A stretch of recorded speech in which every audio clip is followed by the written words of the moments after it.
तर आता ही आहे आफ्रिकन मोहगनी। आता याची लागवड म्हटलं तर आपण बांधाला 5-5, 6-6 फुटावर करायची आहे आणि जर प्लॉटमध्ये करणार असेल तर आपण याची जी लागवड आहे ती 10x8, 9x9, 10x10 अशा पद्धतीनं करू शकतोय। आता सफेद चन्नामध्ये होस्ट प्लांट म्हणून याचा चांगल्या प्रकारे आपण वापर करू शकतोय। आता हे वाढतंय फास्ट, कमी पाण्यामध्ये आणि नेहमी हिरवगार राहणारी अशी ही व्हरायटी आहे आफ्रिकन मोहगनी। आणि बघू शकतोय सरांना आपण 1 ते 1.5 फूट उंची सांगितलेली, पण रोपं देत असताना 2-2 फुटाची देत आहे, कारण आता आपला जो सीझन आहे तो रिबॅगिंगचा आहे आणि रिबॅगिंगमध्ये आपल्याला आता ही 6 महिने 8 महिने एक्स्ट्रा जी रोपं राहिलेली आहेत तर ती रोपं आपल्याला मिळत असतात। त्यामुळं कमी खर्चामध्ये आणि आपल्याला आहे त्याच बॅगमध्ये पण रोप मोठं हे मिळायला मदत होत असते।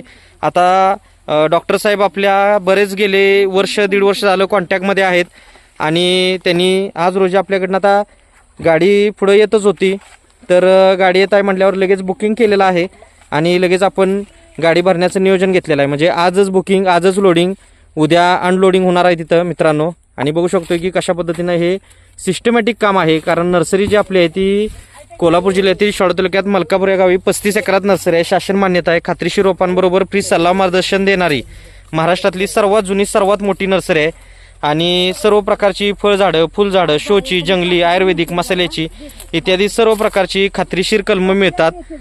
आणि आपल्याला जी नर्सरी आहे ती शासन मान्यता आहे, त्यामुळे अनुदानला बिल मिळतंय। आता बघू शकतो आपण कशा पद्धतीने हे आता सिस्टमॅटिक रोपं, खराब रोपं बाजूला काढलेली आहेत। तर मित्रांनो एक वेळ आपल्या नर्सरीला अवश्य भेट द्या।